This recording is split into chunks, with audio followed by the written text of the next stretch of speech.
Good afternoon, everyone. Audrey Russo here, President and CEO of the Pittsburgh Technology Council. It's Friday before Thanksgiving, another beautiful COVID sunny day here in Pittsburgh.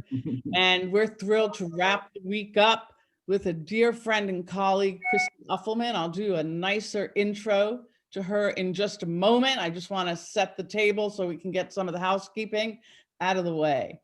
Jonathan Kirsting is joined with us, and he's going to be monitoring the chat. And he is Vice President of all things media and marketing at the Tech Council. And I want to give deep appreciation, to Huntington Bank. They have been our partners right from the beginning. And if you don't know them, get to know them. They're amazing civic stewards. And we've muted you, by the way. You don't want to hear what's going on in the background. And hopefully my own dogs will behave as well. But we also have a chat, and you'll have an opportunity to ask our guest, Christy Uffelman, any questions, almost any questions actually, right, Christy? Almost. So I'm pretty thrilled to wrap the week up and have a little bit of a deep dive with Christy. So if you don't know her, she is the founder and CEO of a company called Edge Leadership Solutions, but that doesn't really talk about a little bit more about what she does. And that's what we're going to do today. So Christy, welcome. I'm going to give you a proper welcome. Well, thank you, before we Audrey, talk about your well, before we talk about your business, what we like to do, and what I like to do, is find out who is Christy? Who is Christy the woman? And how are you holding up during COVID as well? So tell us a little bit, anything that you think would be relevant for our audience to know about you. Well, I am taking a look at the participant list, and I'm seeing some of my Edge sisters on here. So I would be remiss if I did not answer that question in the way that we in Edge, as Edge women, always answer that question. With not what I do, but who I am. And so what I say when folks ask me what I do is I say, I challenge the status quo. Everything I do, I believe in thinking differently. And so I'm a leadership coach, and my role and the company's role is to bridge the gap between the genders and the generations at work, helping companies engage their talent pipeline. So that's what I do and why I do it. And that's pretty incredible. How did you get to this point? Were you always an entrepreneur, or were you, how did you get to the point where you said, this is what I'm going to do. This is what I'm going to plant my flag and say? So what's interesting, it's not what I have always done, but when you said, Audrey, have I always been an entrepreneur? I smiled because my very first job was being a clown in high school. So I'll take you back to high school, and all of my friends' first jobs were Dairy Queen or McDonald's, and I decided to start a business doing children's birthday parties. I can't believe I'm saying this out. Actually, this is a story very few people. So those of you who know it, you're getting the real Christy Uffelman story. But so I started a business doing children's birthday parties, and I dressed up as a clown, and I taught myself how to do face painting and balloon animals. And I could make $50 in an hour, where my friends, we would take them a week to make $50. So I think I've always had a little bit of that entrepreneurial spirit. So wait, so clown? Like, can you tell us what kind of clown joke you might have done that was a big hit? Oh my gosh. I didn't have jokes so much. I was a very happy clown. So right there are happy clowns, and then there are sad clowns. I was a happy clown. And I was about, just entertaining the kids at the party. So we would sing songs and dance, and then there would be face painting and balloon animals, of course. Okay, so we're going to have to meet someday and do some balloon animal workshops. I wonder if I would still remember it, Audrey Russo. I bet I would. Like muscle memory. I mean, yeah, right? You have to. That's a great story. So you had the bug in you. You were a little bit of an entrepreneur. But you did do some work in corporate companies. I did. So and actually the story of why I'm doing what I'm doing now actually started in I call it my first career. So my first career was sales. I worked for Johnson & Johnson and Bayer, so big medical equipment sales companies. And J&J, right out of college, hired me. I went to Duquesne and graduated from Duquesne. And J&J in their sales organization had an amazing mentoring program, where good sales reps mentored new hires, good division managers, all the way up to our CEO was involved in this mentoring program. So it was an amazing opportunity for me at 22 years old to Right. I found that I loved being a part of that mentoring program, and I loved helping new hires get settled in their new jobs, establish credibility and visibility with their clients and their team. And so I got into my 24-year-old head that this is what leadership was, right? It was helping people. It was helping develop people. So I should be a sales manager. I'm in sales. Right. I love this whole leadership thing. The next step for me is a sales manager. So J&J had the philosophy that in order to move up, you had to move out. And I'm a Pittsburgher, born and bred. I grew up in McKees Rocks. To be honest, I've never had any interest in leaving this town. So I knew I couldn't stay at J&J. So I went through a recruiting firm and landed at Bayer. And at Bayer as a sales manager. So this is really important. Hear me. When Bayer interviewed me, they knew I didn't have any management experience. But I was a decent enough salesperson, I guess, that I convinced them that I could do it. And it didn't even take me a year to go down in flames. Because if you think about it, the qualities that make someone a good salesperson make them at best a C- sales manager. And later on, when I found myself in the construction industry, you see this with engineers too, right? Just because you're a great engineer does not mean that she's a great manager of engineers. And so I say I'm lucky that Bayer didn't fire me, because they absolutely could have. You guys, I was probably the worst sales manager ever. I just wanted everybody to like me. I would do your work if you couldn't get it done, because, that's what I would do. I needed to have the results to show my boss. So I'll take care of it for you. Oh, it was atrocious, really terrible. But so this goes back to your question. What I learned in that, think about what happened to me at Bayer. Was that my fault or the company's fault? I'd say it was a little bit of both. Right. So here's an organization that hired me in a role I had never done without developing me into that. And here's me, typical millennial, overselling myself, right? Like, I can do this. I got this. So in that moment, I got to be really passionate about early and mid-career leaders and how do we own our careers, and how do we develop ourselves, because we can't always trust that our companies are going to do it. So that's sort of interesting. So you fast forward, so you start this company. Yeah. And you talk a little bit about what the company is and why someone would use your services. So Edge Leadership is actually my second company. After what happened in Bayer happened, ultimately, I ended up leaving healthcare and sales and starting my first coaching and consulting company at the ripe old age of 27. Because I was really passionate about, all right, I thought I had it figured out. I knew there was a gap. So I was going to create a company to do that. And I was incredibly lucky, because I was an employee at Bayer, that they were my first client. So how many 27-year-olds can start a business and have a client like that right off the bat? I did that business for, I want to say, like 3.5 years, and then ultimately was hired by Mascaro Construction to close down my business and come in-house as their head of organization development and in-house coach, and spent 7 years there before I launched Edge in 2013. So Edge, what I would say is, at the heart of what we do is we grow the person to grow the leader. And what I mean by that is all of our programs are every bit as much personal development as they are professional development, because that to me was what I experienced that was missing, right? Leadership development needs to be turned inside out, the internal source from where our external behaviors are born. So it's all one. That's really what you're saying. We are, gosh, you guys, this year of all years, we're seeing it, right? Like we've said for years, what happens at work comes home every day to my husband, Kevin, and my 17-year-old daughter, Elena. And you better believe that what's happening at home comes to work. And now this year, well, dude, I'm in the same room, right? Like my personal and professional life has never been more blurred. Mm-hmm. Yeah. How are you holding up with that, by the way? Me personally? Yeah, you personally. So what I will say is it has been an amazing year from a business standpoint, and it has been a really hard year from a personal standpoint, really hard. Like many companies, we've reinvented ourselves this year in Right. some really beautiful ways. As the leader of that company and as someone who still delivers for clients, it has made the workload for me quite overwhelming at times. On a personal front, I've struggled with family members. I've struggled with boundaries. I've struggled with weight.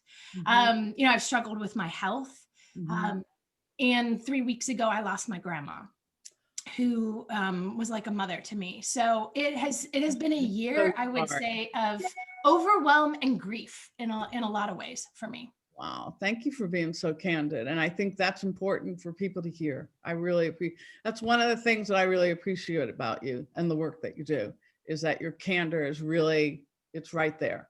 Thanks. So, and I think that matters. That matters in terms of your work, and it matters in terms of just being a leader. And many of us forget that we don't, that our job is to carry everyone else all the time, each and every day. And as a result, you crash and burn. You just eventually crash and burn. Because you know what? We're mere mortals. Right. Right. And the other thing that I want to underscore in what you just said, Audrey, and I would share this with everybody here in the virtual room. Um, I allowed myself to be vulnerable there because vulnerability is so key for us as leaders. I'm have the privilege to be mentored by a fabulous thought leader named Dr. Brene Brown. And if you don't know who she is, you guys, Yeah. I'm going to say Google her. Her TED Talk on vulnerability is one of the top 5 most watched TED Talks on earth, actually. And what I learned from her around vulnerability is that it feels like fear. So as I was saying that to you and I could feel my words get caught in Right. my throat, I was afraid. I don't know everybody that's on this call, right? I don't know, who's listening. Right. So vulnerability feels like fear, but looks like courage, right? And as leaders, I don't know about you guys, but it's the first thing I look for in a leader when I'm going to follow, but it's often the last thing I'm willing to share. Very, very interesting. So let's dive into the Brene Brown, the Dr. Brene Brown. What's your relationship there? And I'll have Lexi put a link out to some of her work, or at least her homepage, if people don't know about her. Yeah. So Brene Brown, it is an amazing thought leader in this space. I say she's an accidental organization and development and leadership development leader. I don't think she ever expected when she started doing her research into vulnerability that there would be such an important space as it relates to organizations and the impact that she can have there. I was selected to be a part of an inaugural group of global coaches to be trained by her in her work in early March of 2018. She has since now trained hundreds of coaches, but I was a part of that very first group. And actually, it's funny. There's if you head to our website on the blog, there's a story of the first time that I actually met her in person and how I totally fangirled and lost my stuff. That's what I will say. Lost my stuff just to be in her presence because she's just a total badass. I don't even know if I can say that on here, but I just Say did. that. But she owns that word, you guys. She absolutely owns that word. And so I'm trying to think what didn't I answer, Audrey? She's at the University of Texas, right? She's at the faculty of the University of Texas. Houston, maybe University of Houston. Oh, it's maybe at Houston. Okay. I know that she's actually still doing research. And Oh my gosh. And yeah. you guys, I will tell you, she's getting ready to launch what will be her 7th book. So she has 6 New York Times bestsellers. And the book that is going to come out next is on emotional agility. So she's taking emotional intelligence to the next level up. As leaders, it's not just about being intelligent, around emotions. It's being able to recognize not only what emotion I'm in, but to sit in empathy in the emotion that you're in, which is actually an incredible skill this year of all years for leaders. When people ask me what's the number one skill that I think leaders need right now, it's empathy. But how do you teach empathy? Right. That's what I was going to ask. How does your business actually impact this? Can you let us dive in a little bit so that we can Sure, absolutely. understand the So how? what I will say, I will come back to the empathy at a high level. What we do at Edge Leadership is twofold. We do group coaching experiences and we do one-on-one coaching. Okay. So, and all of that is 100% virtual. So in that way, we were really very much prepared for 2020, tailor-made, I would say, in a lot of ways, because I've been trying to teach our clients for the last 8 years that coaching over Zoom works just as well as coaching in person. And so a lot of executives were always like, no, you need to come to my office. I need a coach in front of me. And I'm like, well, that just limits you to the coaches who can drive to your office. There are amazing coaches all over the world. Why don't you play with this? So group coaching, one-on-one coaching, I can certainly go into more on that later. But what I will say is in the group coaching space, we have 6 to 9 month programs that are at the early career, the mid-career, the managing director level, and then this year, to answer your question, Audrey, the C-suite level. So one of the ways that we pivoted is we noticed that a number of our clients, and our clients are usually Fortune 500 companies, a number of our clients weren't spending as much at the high potential and the mid-career levels. But given what was going on in the immense pressure, and I'm sure every leader on here would agree, the immense pressure that leaders at those higher levels were feeling, and then throw into it the global civil rights movement and social justice. And now let's talk about what does it mean to be anti-racism, right? Anti-racist, all of these things, the skill that comes out of it all is empathy.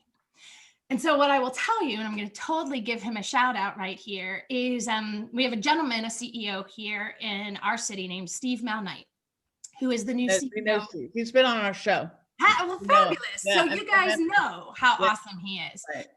We've had the great pleasure of doing his mid-career leader cohorts. So similar to what we do with you guys, Audrey, at the Tech Council for All Women, at Duquesne Light, we do for co-ed leaders at the mid-career level. And so Steve came to one of our virtual graduations of one of those cohorts last spring. All right, so this is a chance for me to be vulnerable again. All right, I'm just kind of throwing this out here. And he called me up and said, oh my gosh, I love what your company did for our mid-career leaders. Can you build something like that at the C-suite for my team? And I said, no, because we've never done that, right? Like our expertise is early career leaders and mid-career leaders, like C-suite and an intact team at that. And in fact, I said no to him 3 times before he, I don't know if we'll give him credit. He convinced me. And I said, all right, so I've never done it before. We've never built anything like this before. Let's build it together. And one of the huge competencies in this 6-month program that we've been doing with his team since July, they graduate in December, is empathy. And so this goes back and it ties into Brene Brown's work, because we know that empathy is important, but we don't know how to teach it. Mm-hmm. Right? And it is absolutely, according to Brene Brown's research, and the data all shows it, empathy can be taught. Empathy can be practiced, and we can get better at it. Some people may have a natural gift towards it, but you can learn. And if ever there was a time to learn, now's the time. Wow. So you're on the board. We're going to talk about some of the edge work, but I want to jump to the question and talk about, you're on the board of Eaton Park, their hospitality group, right? So can you shed a little light on that experience and why it's so important in terms of including, I mean, I don't know if it was an all male board. I don't know any of the history there, but I'm sure that the added perspective and making sure that they get feedback from a whole bunch of diverse customers, right? Because we're all customers of Eaton Park. But can you talk about that and what the goal is? Because you've spoken to groups where they're working on women on boards. Yeah, absolutely.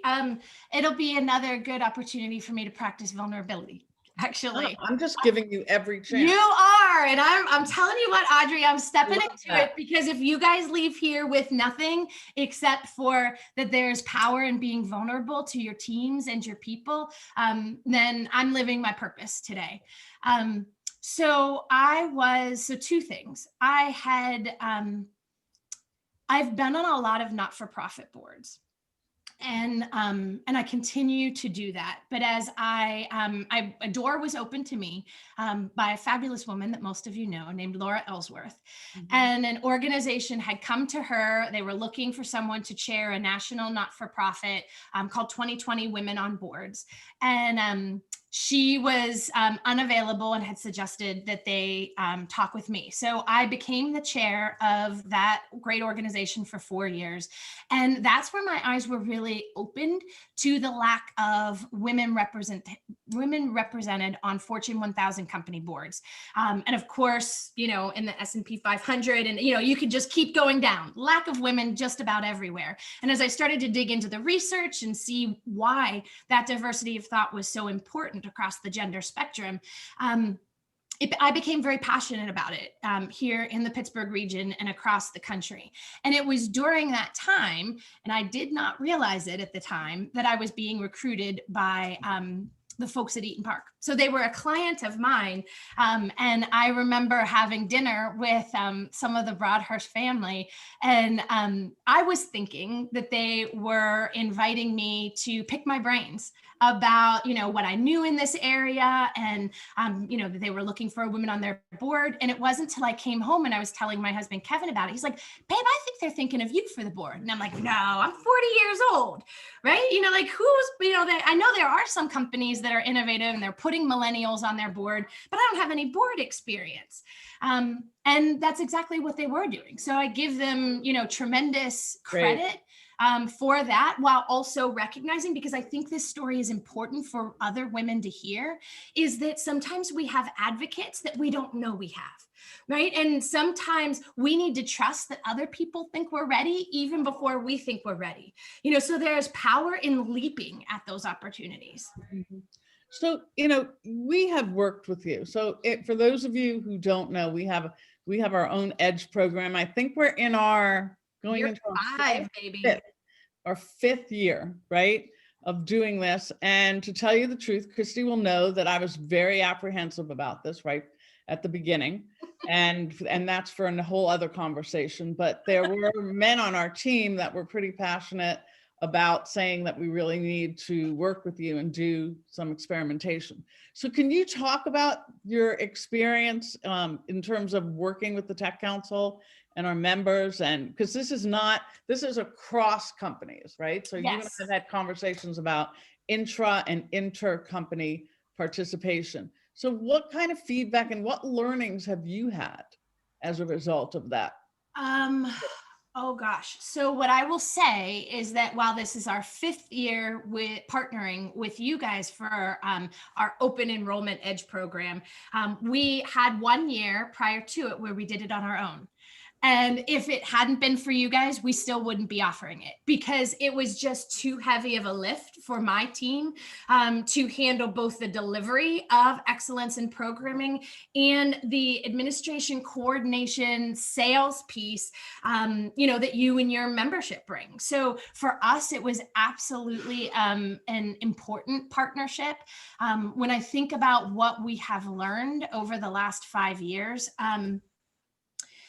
you know, 99% of all of our programming is inside organizations, you know, where companies hire us to work with their women leaders or work with their high potential leaders or their, you know, C-suite leaders, or just, you know, cohorts of all male leaders in the spirit of, you know, men being more inclusive in organizations.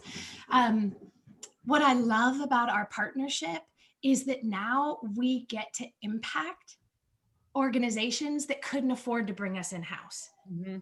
Right. So the small to mid-sized companies who maybe don't have 24 leaders spread out across the globe, or the, you know, the region where everyone, of course, now the fact that we're all remote, it's different, but where everyone used to just be in the office, now we can connect peers together across companies and across industries to share best practices, because that's what the group coaching model is. It isn't about our coaches coming in and being gray-haired experts to PowerPoint your folks. our job as coaches is to create the space for the participants to learn from one another. And the beautiful thing about, what we do together here with the Tech Council with women in technology, keeping in mind that we try to keep every cohort about 75 to 80% women in technology, but then be thoughtful about interspersing other women from other industries so that we have great diversity of thought. So a woman in construction or manufacturing can contribute to a woman in another industry and learn best practices there. So it's been an incredibly fulfilling partnership, I would say, on my end. I hope it doesn't end anytime soon. And it allows us, true value for me is it allows us to impact women that we couldn't have impacted before. And I think, Audrey, we've raised the bar for women's leadership in Pittsburgh. There were a couple of programs doing what we were doing when we came into the market. And I think, and they have shifted since we've been in the market. I think we've made a huge, we've created a ripple effect in the city that whether women come to our program or go to another program, their development is better because of it. So if people, just quick, if people want to know more about it, Lexi will put information out there, but it's a 9-month cohort. There's a process you have to go through before you actually can join the cohort. You do have to apply. You have to apply. It's a journey. We've had lots of partnerships, and Christy just put some information out there. And we just launched, we have a few minutes, but we just launched this program that's called Launch, Launch. It's an acronym. And we have quite a few of the EDGE women joining us. And it's really around mentoring young women, meaning, your daughter's age, if not younger, so 16, 17. And for the parents of daughters, and I know you are a parent of a daughter, what are some of the most important skills that we can help teach and prepare for them as they move forward? So 2 things come up for me, and I will say that I think that, so the advice I'm about to give is of course of value for the parents of daughters. And as my own daughter is teaching me, gender is on a spectrum. That's right. Right. So, for those kiddos that, maybe don't fit in the male or the female binary. Yeah. And for those that do, for those cisgendered kids, the most important thing that I'm seeing that my daughter Elena is teaching me, and she's 17, is the ability to name what we're feeling. Right now in this year, be able to identify how we're feeling and to have someone that we can go to who will sit with us in empathy. I can't understand what it's like to be a 17-year-old right now, to have my junior year taken away from me, to be in remote school, to not be able to see my friends when my peers are everything to me. And what I'm learning as a parent is I can't fix any of that for Elena. What I can do is that I can sit in empathy with her, beside her. Brene Brown's definition of empathy is basically imagine as if the other person, so I'm going to say my daughter, right? My daughter is sitting in the dark. And as parents, we want to come in and we want to turn on the light. But we turn on the light, they turn it off. We turn on the light, they turn it off, right? Empathy is sitting beside them in the dark until they are ready to turn on the light. And so I think the number one skill that if we can be teaching our children right now is identifying how they're feeling. Are they frustrated? Are they overwhelmed? Are they feeling inadequate because they aren't in school and the rules have changed? Are they feeling sad and depressed, anxious, scared? Being able to name what they're feeling and then to be able to communicate that to someone in their life, whether that's a parent or a grandparent or a friend, and to have that person acknowledge how they're feeling. I don't think there's anything more important than that. Can you be too empathetic? Can you be too empathetic? So there is a misnomer out there that empathy is taking on another person's emotion. That is not what empathy is. Empathy is, so if I'm sitting with you, Audrey, and you are feeling stressed and overwhelmed as a CEO, right? Empathy is sitting beside you and listening and then identifying to a time that I felt stressed and overwhelmed and supporting it. It's not taking on your stress and overwhelm.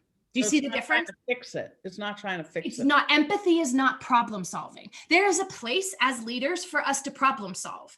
There is also a place where we don't fix it. And in fact, there's a great video out there. Just Google empathy, the nail. I think you should find it. And it's a video, and it's about busting gender stereotypes. But there's a woman sitting there, and she's complaining about the pain in her head. And the man is like, she's got a giant nail out of her forehead. He's like, just take out the nail.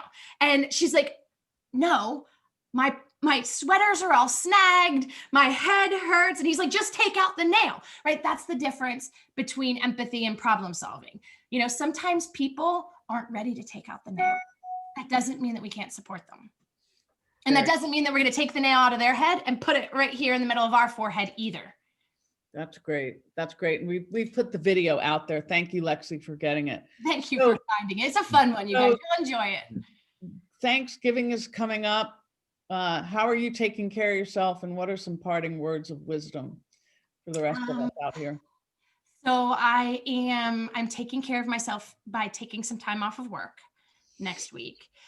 So that is important. We also are lucky enough to have, our family has a little cabin up at Seven Springs. And so I'm going to head up there by myself. So I'm an introvert.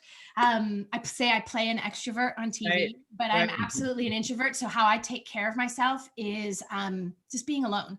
So I'm going to spend some time alone next week.